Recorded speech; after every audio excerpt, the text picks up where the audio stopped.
People assume I get up at dawn.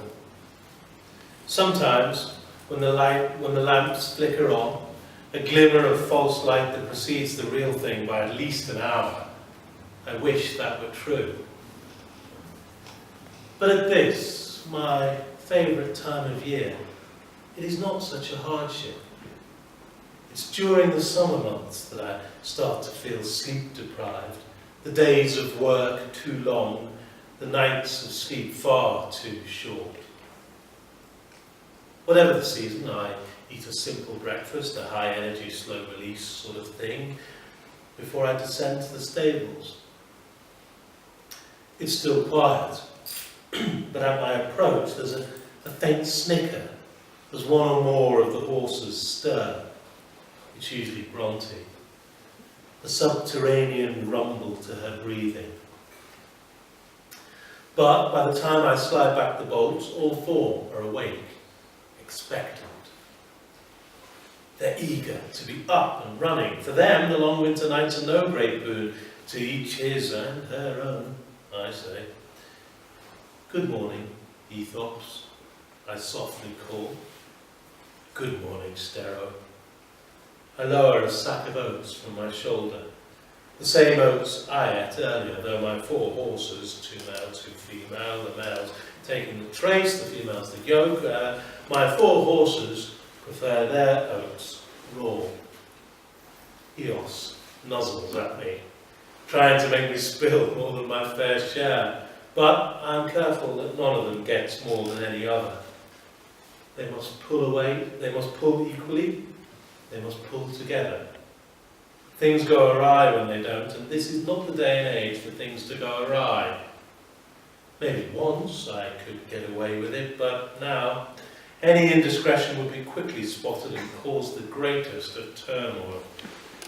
My route is circumscribed.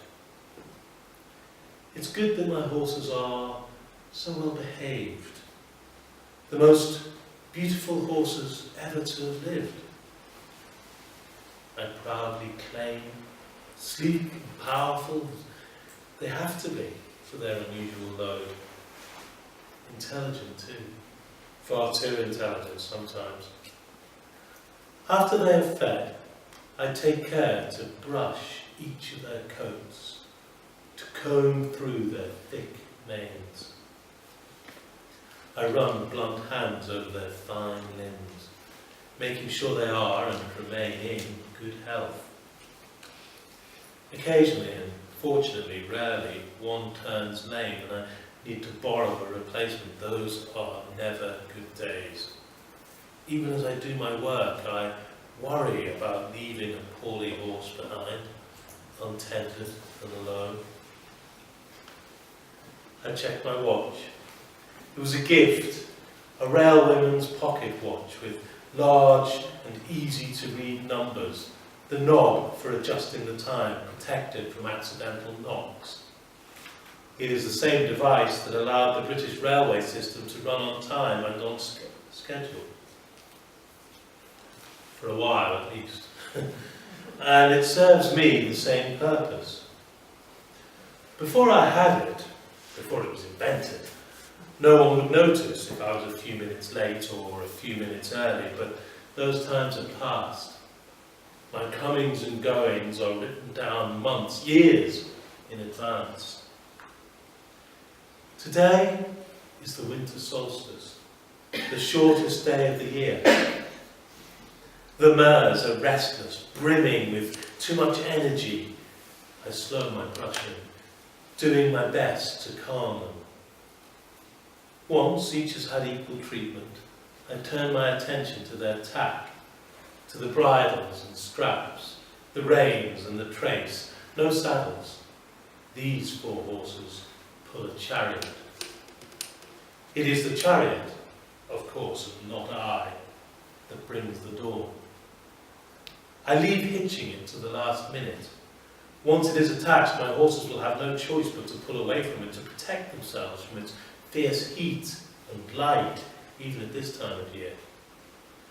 As we ride out of the stables and take to the skies, I breathe in the cold air.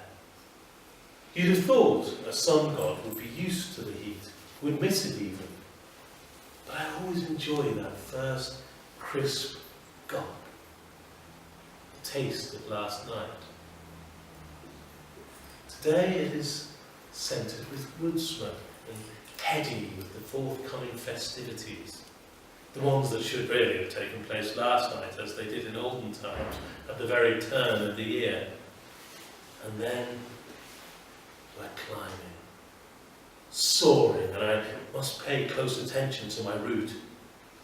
Even so, and as I may have mentioned, this is my favourite time of year. It isn't simply because I savour the extra time in bed, and most definitely not because I do not enjoy my work, my allotted task. It is because at this time of year we fly so much closer to the ground, barely clearing the trees even at noon. And so I get to watch as each of you goes about your carefree business, safe in the certain knowledge that I can't possibly exist. Safer still, in that I will never forsake my sworn duty. For to do so, even for a single day, would mean the end of everything you know.